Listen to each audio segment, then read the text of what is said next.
2024 সালের 5 আগস্টের আগে বাংলাদেশের রাজনীতিতে ভারতের প্রভাব নিয়ে আলোচনার নতুন কিছুই ছিল না, বরং 2024 সালে নির্বাচনের আগে আওয়ামী লীগের সাধারণ সম্পাদক ওবায়দুল কাদেরের সেই বহু আলোচিত বক্তব্য তলে তলে সব ফাঁস হয়ে গেছে।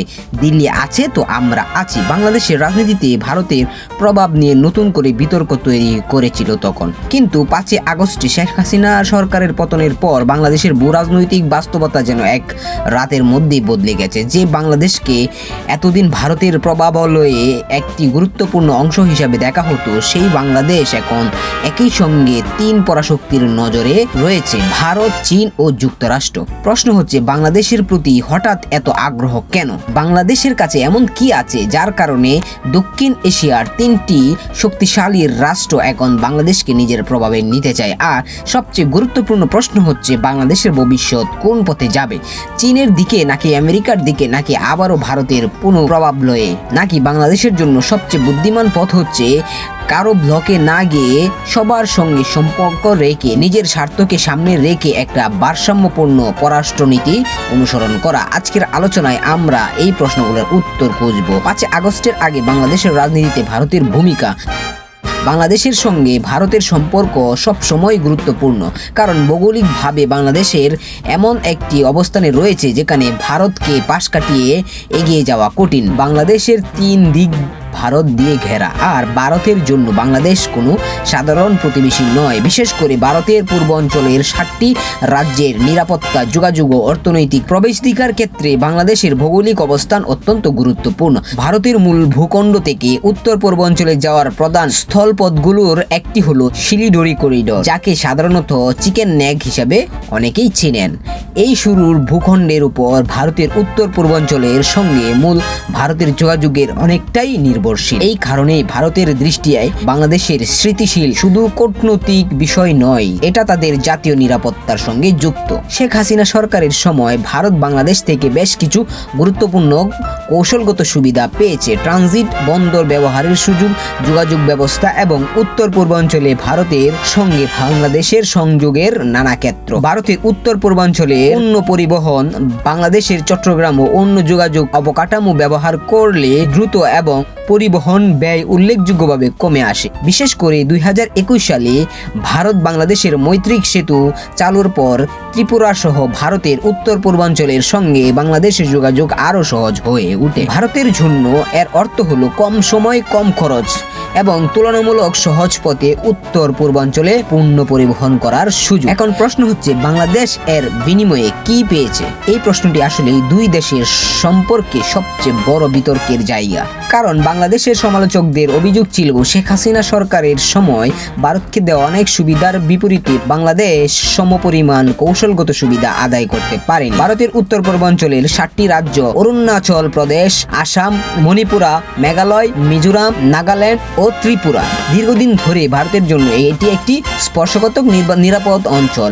এই অঞ্চলে বিভিন্ন সময়ে বিচ্ছিন্নবাদী আন্দোলন হয়েছে। বাংলাদেশের সঙ্গে ভারতের সম্পর্ক একটা গুরুত্বপূর্ণ দিক ছিল এই অঞ্চলের বিদ্রোহ গোষ্ঠীগুলো যাতে বাংলাদেশের ভূখণ্ড ব্যবহার করতে না পারে সেটি নিশ্চিত করা। শেখ হাসিনা সরকারের সময় বাংলাদেশের ভূখণ্ডে থাকা বা আশ্রয় নেওয়া বিভিন্ন উত্তর পূর্ব ভারতীয় বিদ্রোহী নেতাদের গ্রেফতার করে ভারতের কাছে হস্তান্তর করার ঘটনাও রয়েছে। এর ফলে ভারতের নিরাপত্তা অবকাঠামোর দৃষ্টি বাংলাদেশের একটি গুরুত্বপূর্ণ অংশ হিসাবে ধরা হয়। এখানে বোঝা যায় বাংলাদেশের উপর ভারতের প্রভাব কেন দিল্লির কাছে এত গুরুত্বপূর্ণ ছিল, কারণ বাংলাদেশে যদি ভারতের উত্তর পূর্বাঞ্চলের বিদ্রোহ গোষ্ঠীগুলোর জন্য নিরাপদ আশ্রয় প্রতিষ্ঠা বা অস্ত্র সরবরাহের পথ হয়ে ওঠে, তাহলে ভারতের নিরাপত্তা পরিস্থিতি সম্পূর্ণ বদলে যেতে পারে। 2004 সালে চট্টগ্রামে অস্ত্র উদ্ধারের ঘটনাকেও অনেকেই এই বৃহত্তম ভূরাজনৈতিক বাস্তবতার সঙ্গে যুক্ত করে দেখেন। তবে এই ঘটনাগুলোর সাথে বিভিন্ন রাজনৈতিক ও নিরাপত্তা সংক্রান্ত দাবি জড়িয়ে থাকায় এগুলো নিয়ে বক্তব্য দেওয়ার ক্ষেত্রে সতর্ক থাকা জরুরি। শেখ হাসিনা সরকারের পতনের পর বাংলাদেশের সঙ্গে ভারতের সম্পর্কের পুরনো সীমাকরণ অনেকটাই বদলে যায়। যে সরকারকে দিল্লি দীর্ঘদিন ধরে অন্তর্গোষ্ঠীর অংশীদার হিসাবে দেখতেন, সেই সরকার আর ক্ষমতায় নেই। ফলে ভারতের সামনে এখন সব সবচেয়ে বড় প্রশ্ন, বাংলাদেশের নতুন রাজনৈতিক বাস্তবতায় দিল্লি তার আগের প্রভাব কিভাবে ধরে রাখবে। এখানে আরেকটি বিষয় গুরুত্বপূর্ণ হলো বাংলাদেশের সমুদ্র বন্দর। বাংলাদেশের চট্টগ্রাম, মোংলা ও অন্যান্য বন্দরে ভারতের উত্তর পূর্বাঞ্চলের জন্য গুরুত্বপূর্ণ হতে পারে, কারণ উত্তর পূর্বাঞ্চলের অনেক অঞ্চল সমুদ্র থেকে সরাসরি দূরে অবস্থিত। বাংলাদেশের বন্দর ব্যবহার করে ভারত পূর্বাঞ্চলে পণ্য পরিবহন, সময় ও খরচ কমানো সম্ভব। সুতরাং বাংলাদেশের বন্দর শুধু বাংলাদেশের অর্থনৈতিক সম্পদ নয়, এটি ভারতের জন্য একটি গুরুত্বপূর্ণ কৌশলগত সম্পদ। এই কারণেই বাংলাদেশের বন্দর, ট্রানজিট এবং যোগাযোগ ব্যবস্থা নিয়ে ভারত, চীন ও যুক্তরাষ্ট্র আগ্রহকে শুধু বাণিজ্যিক বিষয় হিসেবে দেখলে পুরো চিত্রটাই বোঝা যাবে না, এই সঙ্গে ভূরাজনৈতিক জড়িত। এবার আসা যাক চীনের কথায়। চীন বাংলাদেশের সড়ক, সেতু, অবকাঠামো, বিদ্যুৎ, শিল্প এবং বিভিন্ন মেগা প্রকল্পের দীর্ঘদিন ধরেই বিনিয়োগ করে আসছে। পদ্মা সেতু থেকে শুরু করে বিভিন্ন অবকাঠামোগত প্রকল্পে চীনের অংশ রয়েছে। তিস্তা প্রকল্প নিয়ে চীনের আগ্রহের কথা বহুবার সামনে এসেছে, কিন্তু প্রশ্ন হলো, চীন কি শুধু বাংলাদেশের উন্নয়নের জন্য এসব করছে? ভূরাজনৈতিক বাস্তবতা হলো, কোনো বড় শক্তি শুধু বন্ধুত্বের কারণেই বিলিয়ন ডলার বিনিয়োগ করবে না। এর পেছনে রয়েছে অর্থনৈতিক স্বার্থ, আর চীনের ক্ষেত্রে সেই স্বার্থের সঙ্গে সরাসরি যুক্ত বঙ্গোপসাগর। চীনের অর্থনীতি সমুদ্রপথের উপর ব্যাপকভাবে নির্ভরশীল।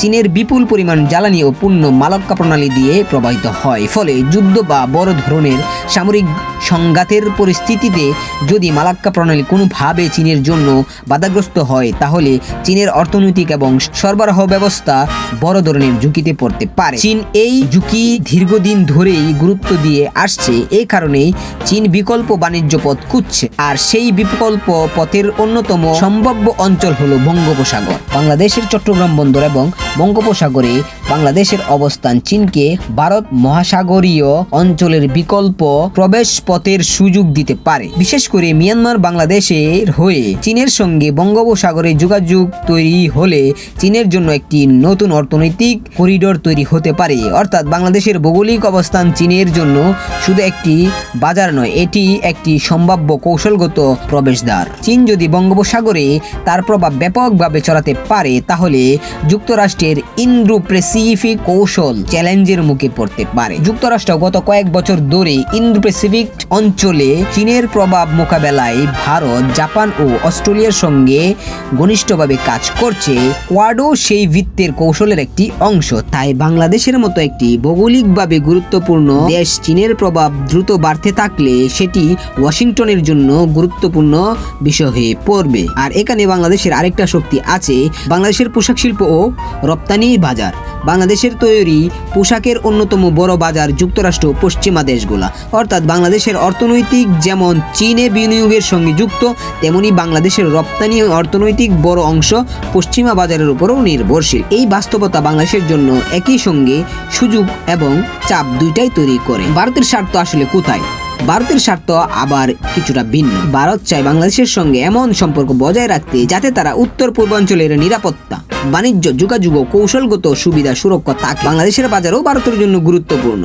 ভারত বাংলাদেশের বিপুল পরিমাণের পণ্য রপ্তানি করে। বাংলাদেশ দক্ষিণ এশিয়ায় অন্যতম গুরুত্বপূর্ণ বাজার হয়ে ওঠায় ভারতের ব্যবসায়িক স্বার্থ এখানে বড় হয়ে দাঁড়ায়। একই সঙ্গে বাংলাদেশের সঙ্গে ভারতের রয়েছে পানি, সীমান্ত, বাণিজ্য, নিরাপত্তা, অভিবাসন ও যোগাযোগের মতো অসংখ্য ইস্যু। তাই ভারতের জন্য বাংলাদেশকে সম্পূর্ণভাবে হারিয়ে ফেলা কোনোভাবেই গ্রহণযোগ্য হবে না। বরং দিল্লির মূল লক্ষ্য হওয়ার কথা বাংলাদেশ যেন চীনের খুব কাছাকাছি না চলে যায় এবং একই সঙ্গে ভারত বিদ্রোহী কোনো কৌশলগত অবস্থান না নেই। এখানে পুরো বিষয়টাকে যদি একটু সহজ করে বলা হয়, তাহলে তিন শক্তির স্বার্থ তিনভাবে কাজ করে। চীন বলছে, আমি তোমাদের অবকাঠামো উন্নয়নের বিনিয়োগ করব, শিল্পায়নে সাহায্য করব, বাণিজ্য বাড়াবো। বিনিময়ে আমি বঙ্গোপসাগরে ও আঞ্চলিক বাণিজ্য পথে আরও সুযোগ চাই। যুক্তরাষ্ট্রের অবস্থান অনেকটাই এমন। তুমি পশ্চিমা বাজারের সঙ্গে যুক্ত থাকবে, বাণিজ্য ও বিনিয়োগ বাড়বে এবং ইন্দো প্যাসিফিক অঞ্চলে এমন কোনো অবস্থান নেবে না যা চীনের কৌশলগত আধিপত্য বাড়িয়ে দেয়।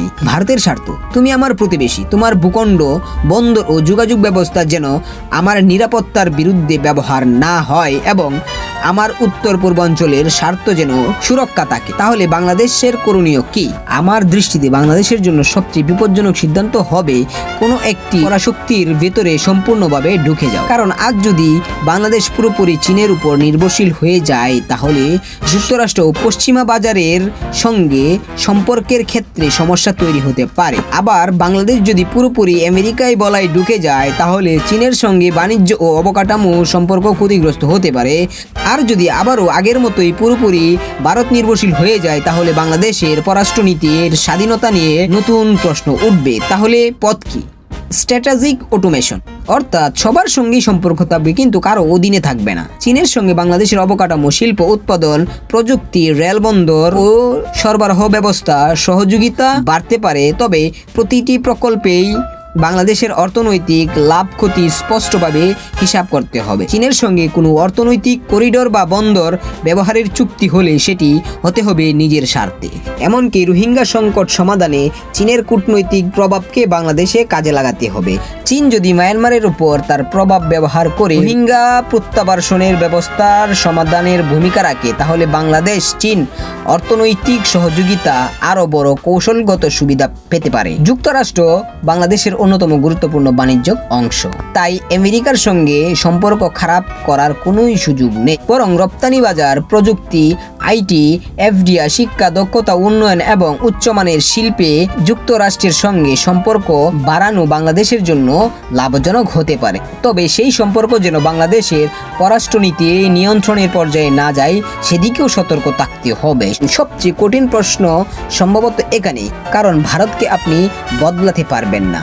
ভারত আমাদের প্রতিবেশী ছিল, আছে এবং থাকবে। তাই ভারতের সঙ্গে সম্পর্ক ছিন্ন করার কোনো বাস্তবসম্পন্ন পথ হবে না। কিন্তু সম্পর্ক মানেই একতরফা ছাড় দেওয়া নয়। বাংলাদেশকে ভারতের সঙ্গে উইন উইন সম্পর্ক তৈরি করতে হবে। উদাহরণ হতে পারে, বাংলাদেশ ট্রানজিট সুবিধা দেবে, বিনিময়ে ন্যায্য পানি বন্টন নিশ্চিত হবে। ভারত বাংলাদেশের বাজার ব্যবহার করলে বিনিময়ে বাণিজ্য ঘাটতি কমাতে কার্যক্রম পদক্ষেপ নিতে হবে। ভারত বাংলাদেশের বন্দর ব্যবহার করবে, বাংলাদেশও নেপাল ও ভুটানের সঙ্গে বাণিজ্যের জন্য ভারতের ভূখণ্ড প্রয়োজনীয় ট্রানজিট সুবিধা পাবে। অর্থাৎ সম্পর্ক হবে তুমি আমাকে দেবে, আমি তোমাকে দেব। শুধু বাংলাদেশ দেবে আর অন্য পক্ষ সুবিধা নেবে, এই নীতি দীর্ঘমেয়াদী নয়, বা এই নীতি আর হবে না। বাংলাদেশের উচিত তিন শক্তিকে একটি পরিষ্কার বার্তা দেওয়া: বাংলাদেশের বাণিজ্যের জন্য সবার জন্য উন্মুক্ত, কিন্তু সামরিক আধিপত্যর জন্য কারো জন্য উন্মুক্ত নয়। চীন আসবে, বিনিয়োগ করবে, আমেরিকা আসবে, বিনিয়োগ করবে, ভারত আসবে, ব্যবসা করবে, জাপান আসবে, ইউরোপ আসবে, মধ্যপ্রাচ্যের দেশগুলো আসবে, সবাই বাংলাদেশেই বিনিয়োগ করতে পারবে। কিন্তু বাংলাদেশের ভূখণ্ড কোনো দেশের বিরুদ্ধে সামরিক প্ল্যাটফর্ম হিসেবে ব্যবহার হবে না। কোনো বিদেশি শক্তির সামরিক স্বার্থে বাংলাদেশের সার্বভৌমত্বকে ঝুঁকিতে ফেলানো যাবে না।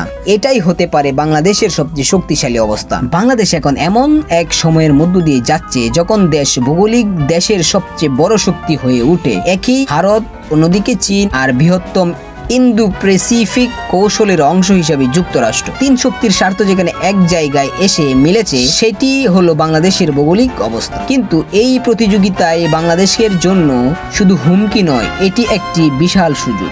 যদি বাংলাদেশ কোনো একটা শক্তির কাছে নিজেকে সমর্পণ না করে, বরং তিন পক্ষের প্রতিযোগিতাকে নিজেদের অর্থনৈতিক স্বার্থে কাজে লাগাতে পারে, তাহলে এই প্রতিযোগিতাই বাংলাদেশের উন্নয়নের হাতিয়ার হতে পারে। চীন থেকে অবকাঠামো ও শিল্প বিনিয়োগ, আমেরিকা থেকে প্রযুক্তি রপ্তানি, বাজার ও বিনিয়োগ, ভারত থেকে আঞ্চলিক বাণিজ্য ও যোগাযোগ সুবিধা। কিন্তু সিদ্ধান্ত নেবে বাংলাদেশ, কোনো দিল্লি নয়, কোনো বেইজিং নয়, কোনো ওয়াশিংটন নয়। বাংলাদেশের পররাষ্ট্রনীতি কেন্দ্রবিন্দু হতে পারে বাংলাদেশের জাতীয় স্বার্থ। কারণ পরাশক্তিদের বন্ধু চিরস্থায়ী নয়।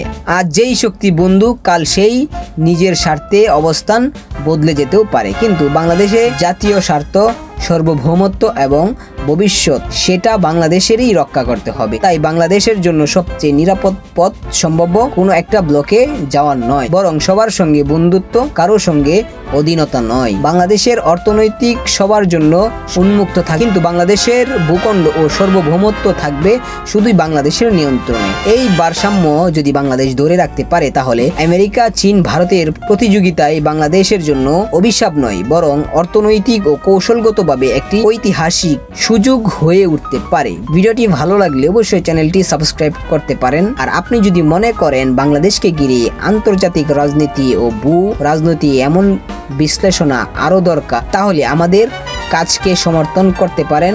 সবাই ভালো থাকুন। আল্লাহ হাফিজ।